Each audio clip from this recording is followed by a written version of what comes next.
胜的君王，我们的心要来更多渴慕你，单单的来爱你，这是我们的祷告。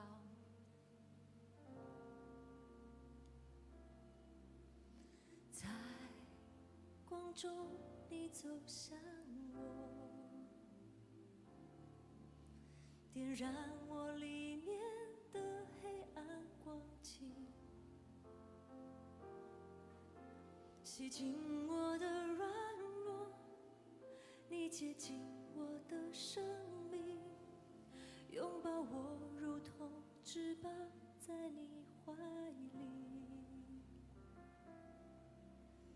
你走入我的生命，遮盖我心中的所有恐惧。你是我的一切，主，我单单依靠你。我要抬起头顶进来仰望你，让我们单单敬拜你，让我们在主里欢庆，用尽我全心全意，更多更深的认识你，让我们单单来爱你，超过一切的渴慕你。你是我唯一渴望，耶稣。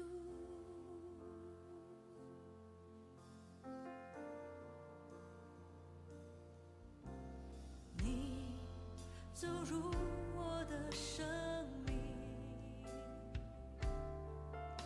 遮盖我心中所有的恐惧。你是我的一切，主，我单单依靠你。我要抬起头顶进来仰望你，让我们单单敬拜你，让我们在主里欢庆，用尽我全心全意，更多更深的认识你，让我们单单来爱你，超过一切的渴慕你。你是我唯一渴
大家平安。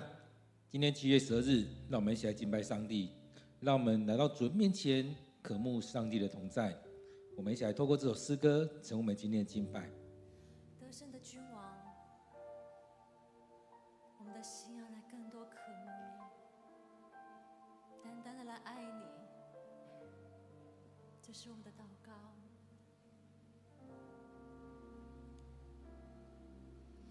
在光中你走向我，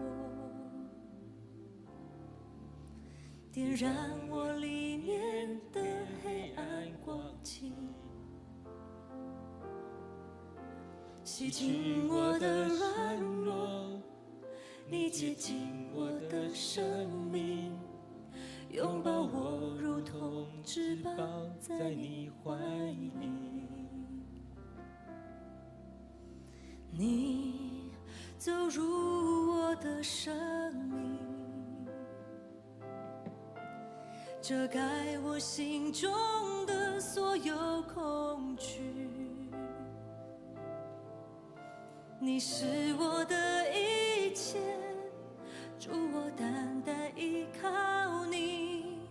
我要抬起头顶进来仰望你，让我们单单敬拜你，让我们在主里欢喜，用尽我全心全意，更多更深的认识你，让我们单单来爱你，超过一切的渴慕你。你是我唯一渴望，耶稣。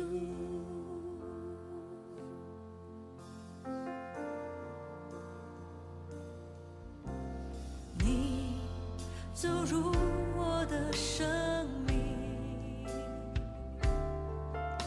遮盖我心中所有的恐惧。你是我的一切，主，我单单依靠你。我要抬起头顶进来仰望你，让我们单单敬拜你，让我们在主里欢喜，用尽我全心全意，更多更深的认识你，让我们单单来爱你，超过一切的渴慕你。你是我唯一渴望，耶稣。让我们单单敬拜你，让我们在主里欢喜，用尽我全心全意，更多更深的认识你，让我们单单来爱你，超过一切的渴慕你。你是我唯一渴望，耶稣。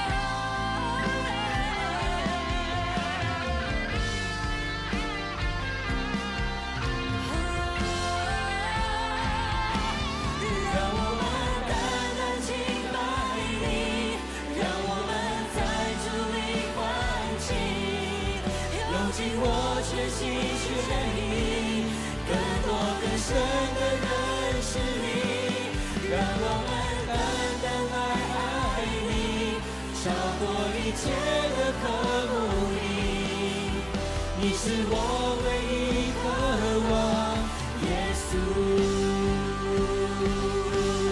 让我们单单拜你，让我们在主里欢喜，用尽我全心全意，更多更深的认识你，让我们单单来爱你，超过一切地渴慕你，你是我唯一渴望，耶稣。让我们单单来爱你，超过一切的渴慕你，你是我唯一渴望，耶稣。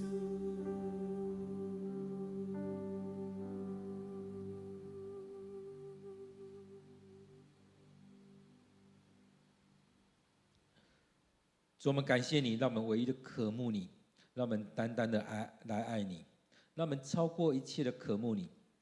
主，让我们成为你所爱的孩子，让我们单单来到你面前来敬拜你，在你里面来欢庆，用尽我们全心全力全意来爱你。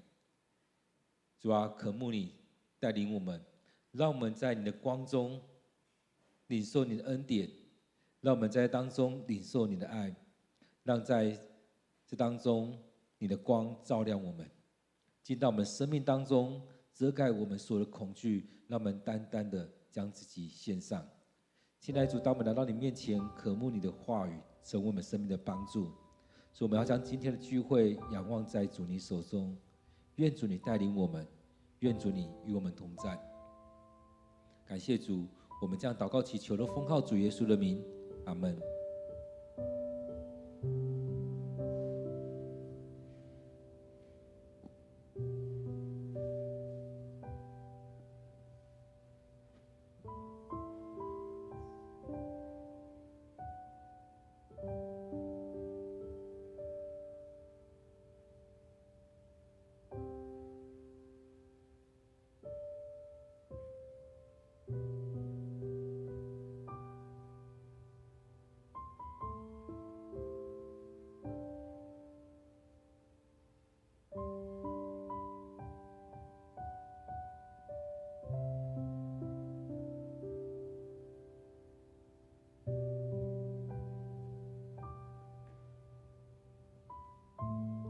平安，今天7月12日，让我们一起来读《列王记下》第10章第1节到第11节。《列王记下》第10章第1节到第11节，让我们一起来读今天的经文。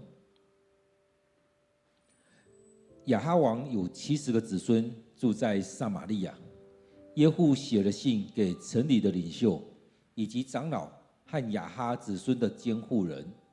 信上说：你们是监护王后代的人，你们有自己的马车、马匹、武器和设防的城市。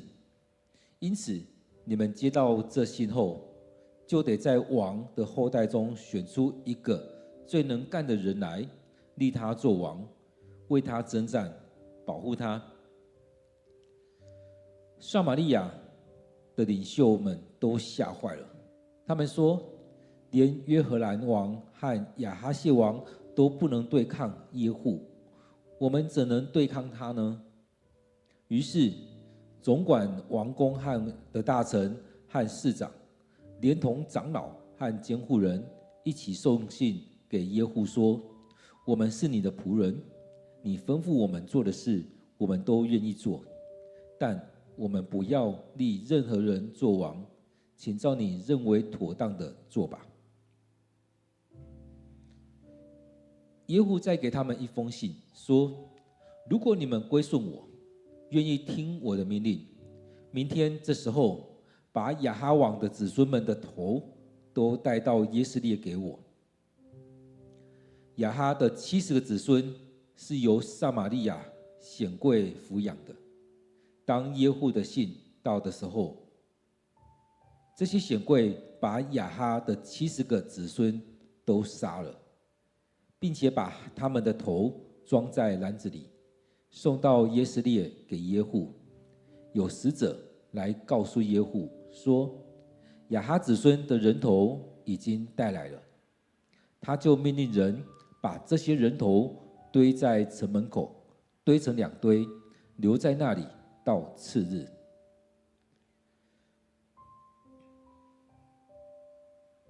第2天一早，耶户到城门口去，对那里的民众说：是我反叛约荷兰王，把他杀了，你们没有责任。但这些人是谁杀的呢？这证明了上主所说有关亚哈后代的每一句话都要成就。上主已经实现了他借着以利亚先知所说的预言。于是耶户把亚哈那些住在耶斯列的亲属、官员、亲密的朋友和祭司通通杀光，一个也没有留下。我们今天的经文在列王记下第10章第1节到第10节，让我们再用一些时间来读今天的经文，来默想今天的经文。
平安。当我们看到昨天的事件当中，其实我们在前面在看的时候会发现，就记载了前面的2个王已经过去了。看到约荷兰王，看到亚哈谢王，就这样结束了。不管是北国或南国，在当中，其实我们一直在看的是，在这经文当中，上帝的心意是什么？在这当中，我们人怎么参与？在这许多事件当中，我们有没有进到上帝的心意当中？还是我们一直在用着自己的方式，寻找着自己所要的而已？我们有没有进到上帝的带领、上帝的心意里？因此很重要，当我们在读经的时候，一直在提醒的是，我们有没有愿意回到上帝的心意当中？还是我们只是在追求自己所想要的这一切？所以当我们在这当中在追寻的时候，也常常走迷路了。在当中在追寻的时候，也常常进到自己的自私、自己的私心、自己的欲望里面。所以当我们在看到北国的时候，也就是一样，从以色列开始，当他们分裂之后，第一个王耶罗波安，也就是进到自己的欲望当中，一直看见自己，但却没有看见上帝。他没有去思想这个上帝，这个国家是上帝所赐给他的，这个权柄是从上帝而来的。所以从第一步踏错了，接下来的每一步路都可能陷入在那当中。所以在我们生命里面，是不是也是如此？当你踏错第一步，你要回来就很难。所以当北国踏错第一步之后，后续就以这个为基准线，只有越糟没有更好。在南国当中，因着上帝的恩典，他们有些王后续回到上帝面前，但是在那当中有很多的问题，这些王也常常偏离了，这些王也常常离开了上帝。所以在当中我们看到，在约沙法王的身上有这么美好的恩典，但是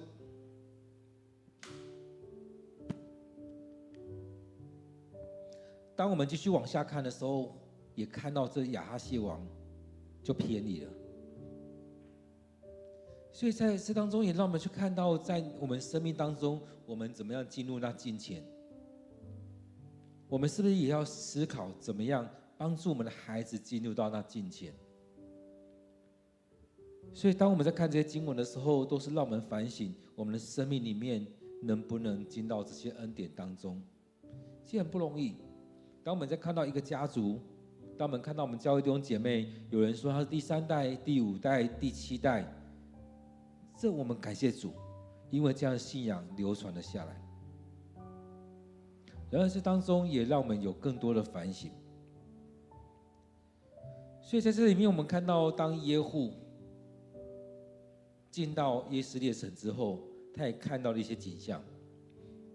他是这个国家带领军队的人，他过去应该也是王所信任的，所以他明白这个国家的状况。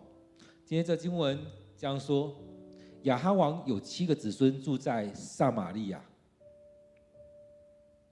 也就是住在他们的首都撒玛利亚。所以那边还有70个子孙。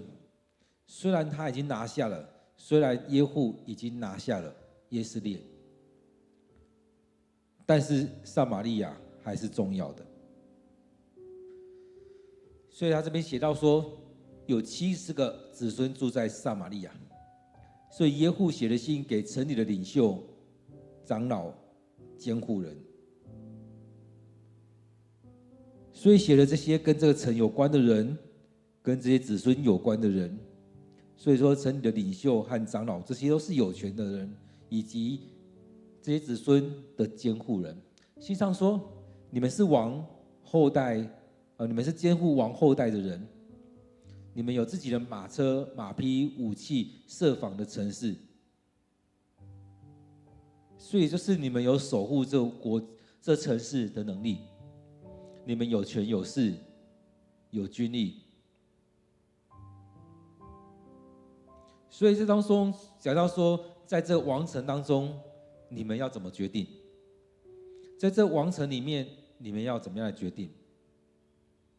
这边讲到说，因此你们接到这信后，就得在王的后代中选出一个最能干的人来，立他做王，为他征战，保卫他。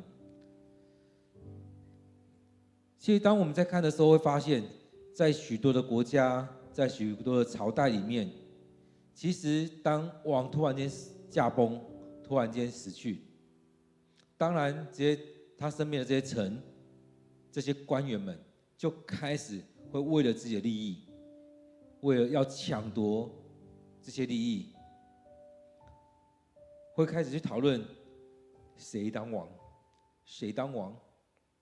是亚哈的儿子、亚哈的后代、亚哈家的谁来当王？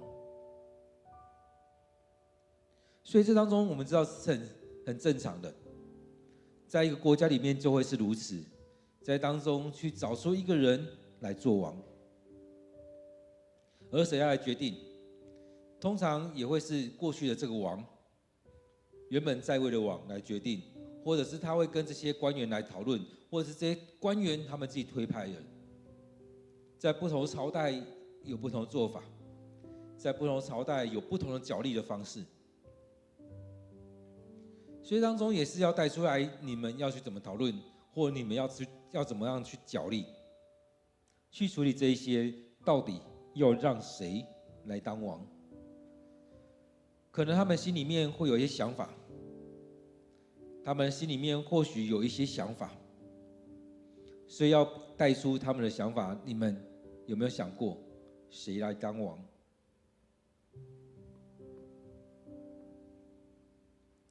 所以当中都在捧他们，你们是有权有势的，甚至你们有自己的军力，你们有马车，有这许多的保卫的能力，你们要选出一个人来当王吧。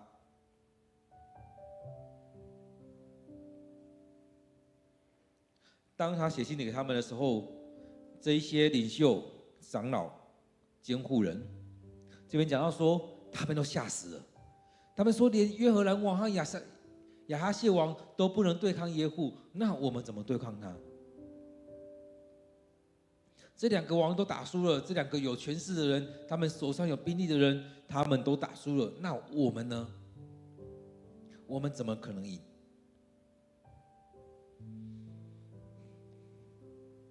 其实各位弟兄姐妹，在我们生命里面，你怎么样去看待这一些？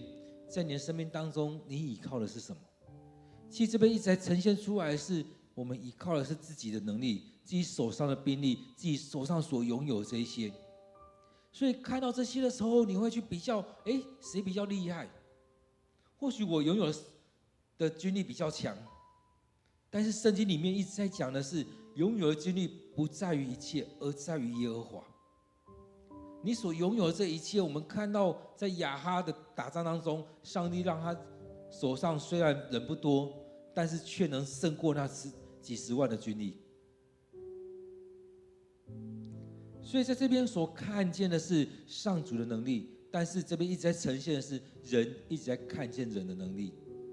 所以他在呈现的也是，你看约荷兰，你看亚哈谢王，他们都不能胜过那个人，那我们呢？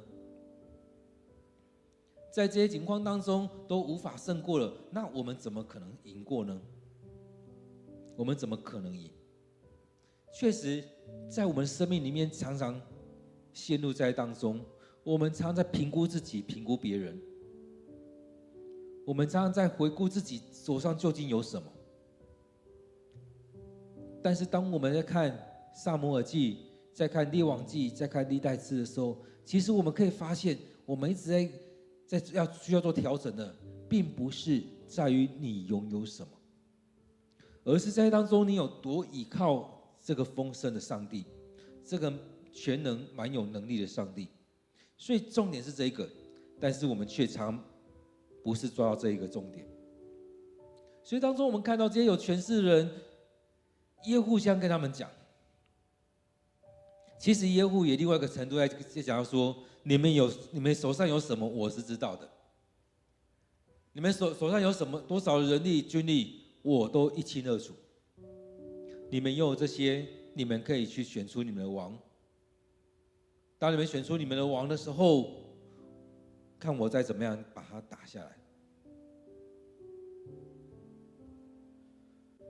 当然，我们也可以另外一个解读，也就是上帝已经膏抹耶户，已经拣选了耶户，所以当中对他来讲，他知道因着上帝的拣选，我能够抓到这个东西，跟大家说，上帝已经膏抹我，而这样的膏抹，我旁边的人都可以作证。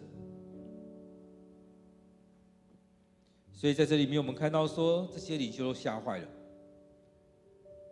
他们觉得王都打不赢了，那我们这些官员、这些领袖算什么？治理整个国家的都已经打输了，都不能赢。那我们只是在这城镇的，我们可以怎么样？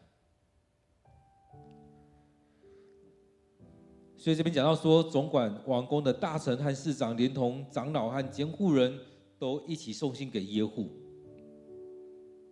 对耶户说：“我们是你的仆人。”你吩咐我们做的事，我们都愿意做。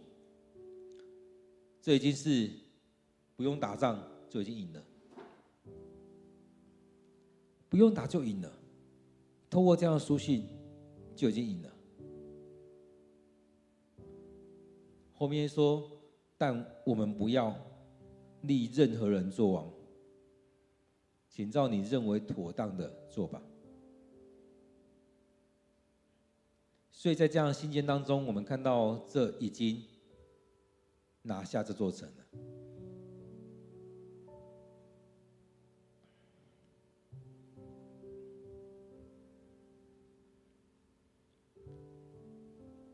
各位弟兄姐妹，我们的生命是不是也是常是如此？还没有打仗就赢就输了，还没有去面对那些事情，我们就已经输了。当我们听到一些风声，我们就害怕了。各位弟兄姐妹，是不是如此？当我们在传福音的时候，看到某一些景象，我们就认输了。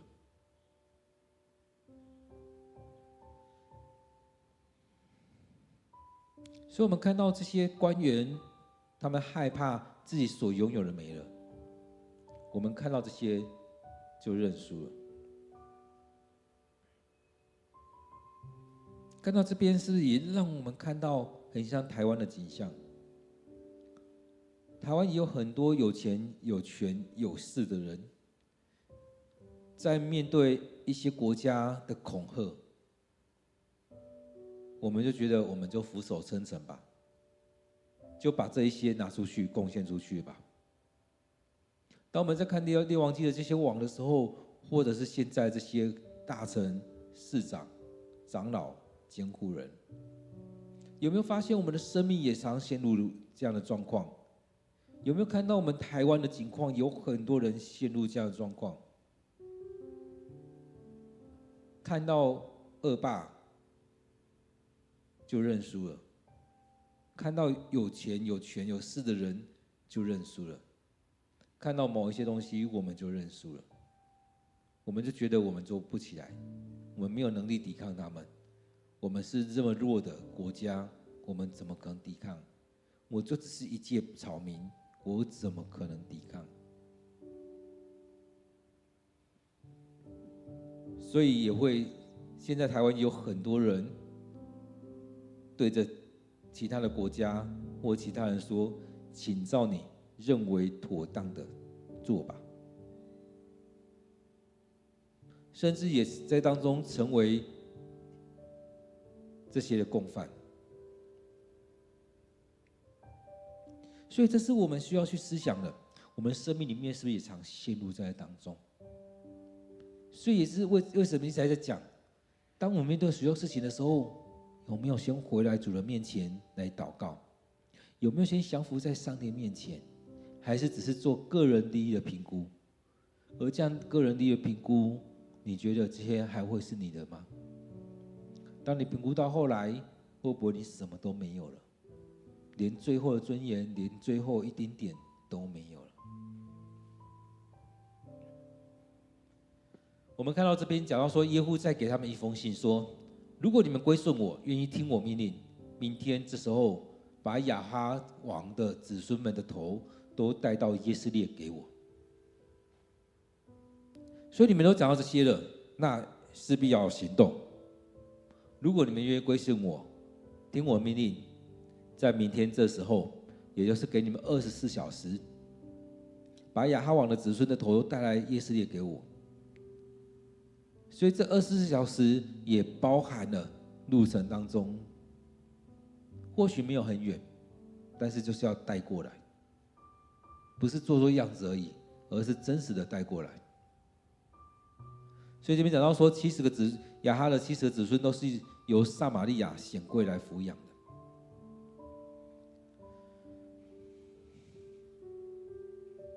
所以当耶户的信到的时候，这些显贵就把亚哈的70个子孙都杀了，并且把他们的头装在篮子里面，就送到耶斯列给耶户。所以他们害怕，也照他们前面说的，照你认为妥当的做吧。所以他就给他们一个命令，要他们去做。没想到这些显贵也就照这样做了，就送到耶斯列给耶户。所以在那当中有使者来告诉耶户说，亚哈子孙的人头已经带来了。他就命令人把这些人头堆在城门口，堆成两堆，留在那里到次日。所以当中我们看到了，在这里面讲到说，那70个，其实也就是要把亚哈的后代清干净，也就是抄家灭族，也就是让他们绝子绝孙，没有任何一个存留下来。或许有人会说，这70个只是亚哈的男人，亚哈家的男人而已，而在当中所代表的，也就是亚哈家族当中所有的人都被清理干净了，都被扫除干净了，没有留下任何一个。70个，或许大家现在也会觉得70个人被杀掉是非常多的人数，70个也在呈现的也是另外一个数字的意思，也是完全的清除干净。所以当中我们看到的也是如此，就是要把亚哈家族的这些人，或这些男人，或这些有代表性的人，都清理干净，不留下任何一个，也就是回应上帝所说的，不留下他们任何一个。所以亚哈这边被清理干净了，耶户也要做很多的清理。所以当中，当耶户要做王的时候，虽然他领受到上帝透过先知，透过以利沙所派遣的这个年轻先知去膏抹他，要立他做王，但是在这条路当中，他势必也要掌握人心，他势必也要把这些都清理干净。我们看到之前的经文又记载，有哪些王的，像扫罗王，他的孩子、他的子孙还有留下来，后续也成为一个祸端。所以当中我们看到耶户也清楚知道，所以他要把这些都清掉，把亚哈的子孙都清掉，不留下任何一个，不会以后突然间有一个人跳出来说啊，这个是亚哈王的后代，这个才是正统，耶户是篡位的。所以当中我们看到耶户他要立下，他要立威，他要真的站稳他这个位置，他也知道要把这些处理掉，甚至也要把那些他的这些耶户，要把这些亚哈相关的人也都清理掉。所以在当中，他就拿到这些人头的时候，就叫人把它放在城门口，让众人知道，你看亚哈的子孙都没了，把它堆成2堆，放在那边到隔天，让大家知道，你看都没了，不要再说亚哈后代在哪边，都没了，全部在这边，那些显贵都带出来了。所以如果耶户自己去处理的时候，或许会有逃跑的，但是让那一些监护人，那些城里面的领袖们、长老们去处理，他们就会把它全部的带出来，没有一个逃跑的。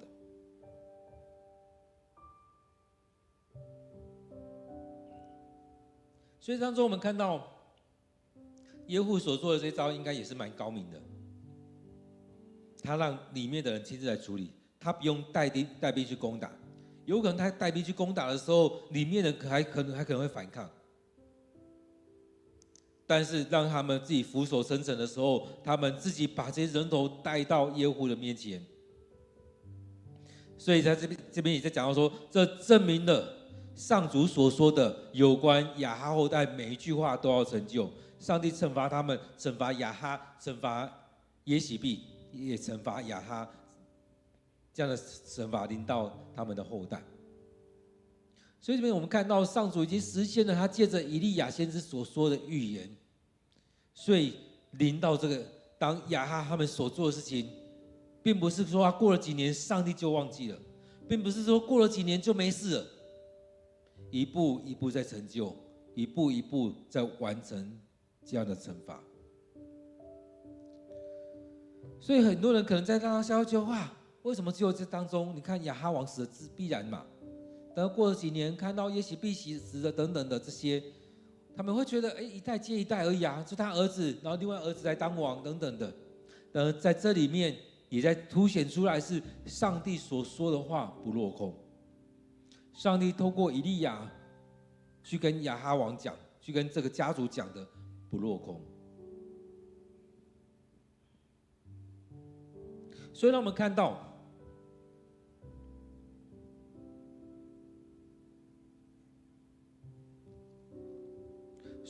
到，在当中所做的并不落空。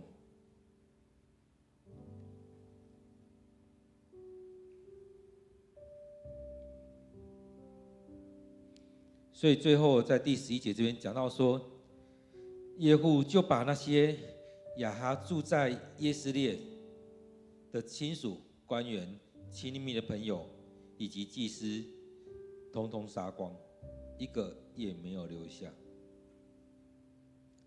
有人会觉得，为什么连祭司都杀死了？这些祭司是敬拜上帝的祭司吗？也不是吧，应该也是拜巴力、拜亚斯他路、拜其他神、拜金牛的那些祭司吧。所以就把耶斯列那些他们亲属、官员、亲密的朋友、祭司，通通杀光，一个也没有留下。所以当中也让我们看到里面所在凸显的一些事情。在这里面，耶户很清楚知道他要做什么。当他要把这个位置坐稳的时候，他要把过去这些王的东西都全部抹灭掉，把他们后代都抹灭掉，而且也让撒玛利亚城里面这些领袖、市长、官员、长老、监护人都成为共犯。在当中可以看到说，约荷兰谁杀的？耶户。亚哈谢谁杀的？也是耶户。但是那70个后代呢，是撒玛利亚城的这些领袖们杀的，他们也成为共犯。以后要面对到这许多的事情的时候，他们一个也逃不了。而且也有一些人在立威的过程当中也是用如此。当人家要追究我的位置的时候，你们也逃不了，因为你们也是在当中的共犯，你们也参与在这些谋杀的事件当中，所以你们一个也逃不了。所以假设如果哪一天真的有亚哈王的后代出来要称王的时候，你们也参与在这些事情当中。所以如果你们没有杀光的话，那未来你们也要去承担这些，你们的后代也势必需要去承担这些问题。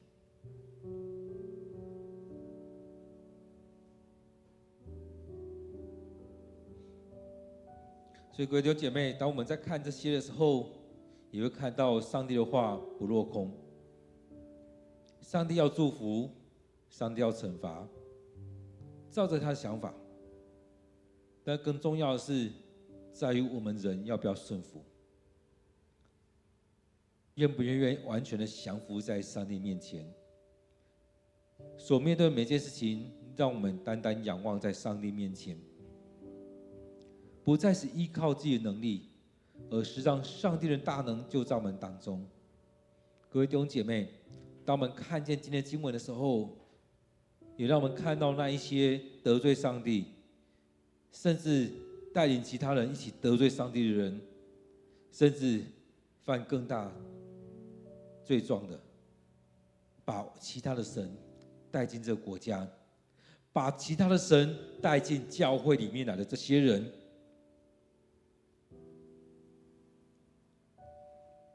你们要自己去面对该面对的。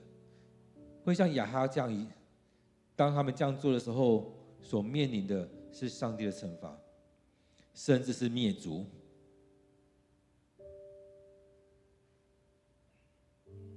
各位弟兄姐妹，当我们在看到今天的经文的时候，也让我们有一点时间回到今天的经文当中。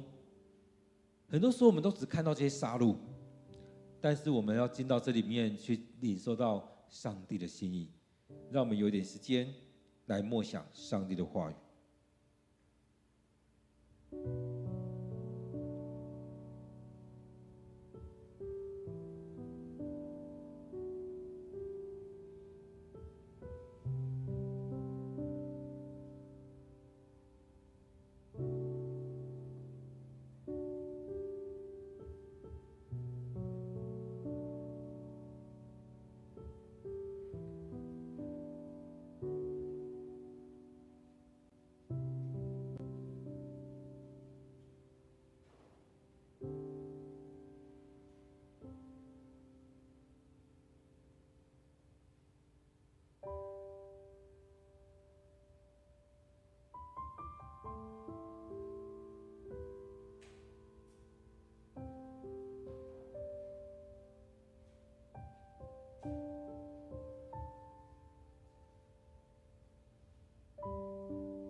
主，我们感谢你的恩典，你让我们活在你的恩典之中，让我们活在你的光照当中，让我们不再继续生活在黑暗里面。愿主你洁净我们的生命，愿主你除去我们的软弱，让我们勇敢的来面对我们生命的境况，依靠着主你的能力去面对这一切。让我们在当中去经历你的同在。或许我们看见了以色列人的软弱，主也帮助我们去看见我们生命的问题，让我们不再只是看见自己，而是要看见主；不再是看见自己的缺乏与软弱，而是看见主你的大能、你的丰盛。亲爱的主，让我们在当中去经历你的恩典与同在。愿主你赐福在我们当中。主，我们感谢你，也愿我们所遇见的事情都有主你的同在。主，我们要为着许多身体病痛的、心灵软弱的弟兄姐妹来祷告，恳求你的灵遮盖他们当中，恳求你的灵与他们同在，让他们去经历上帝的大能、上帝的恩典。感谢主，我们将今天的聚会、今天的领受、恭敬的仰望、交托在主你面前。我们将祷告祈求的奉靠主耶稣的名，阿门。愿我们每一天都有一段时间来到上帝面前，领受上帝的恩典，领受上帝的赐福。愿上帝赐福于你。